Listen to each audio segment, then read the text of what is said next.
Hi மக்களே, this is Mahboob. இப்போ பார்த்தீங்கன்னா ஒரு கதை சொல்ல போகிறேன். கடவுள் அருள்.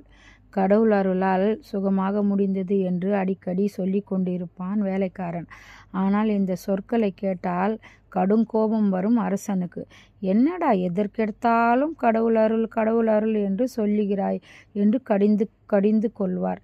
ஒரு நாள் சொந்த ஊருக்கு சென்று திரும்பினான் வேலைக்காரன். அடிக்கடி ஊருக்கு போய் வரும்போதெல்லாம் தன் தோட்டத்தில் விளைந்த பழங்களை கொண்டு வந்து அரசனுக்கு கொடுப்பது வழக்கம். அதே போல இம்முறையும் சில பழங்களை கொண்டு வந்தான். அரசன் பழங்களை கண்டதும் ஒவ்வொன்றாய் எடுத்து வேலைக்காரனின் மீது வீசி எறிந்தான். இப்பழங்களுக்கு குறி தவறாமல் வேலைக்காரன் தலையில் பட்டு கீழே விழுந்தது. அரசன் கேட்டான், எதற்கெடுத்தாலும் கடவுள் அருள் என்பாயே, இப்போது எங்கே அந்த அருள்?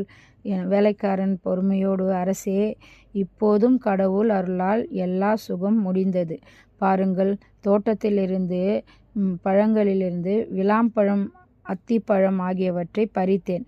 தங்களுக்கு விளாம்பழம் கொண்டு வரலாம் என்று நினைத்தேன். பிறகு வருடாவருடம் ஒரே வகை பழத்தை கொண்டு செல்கிறோம் என்று நினைத்து அத்திப்பழம் கொண்டு வந்தேன்.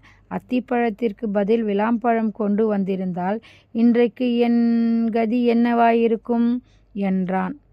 அரசனுக்கு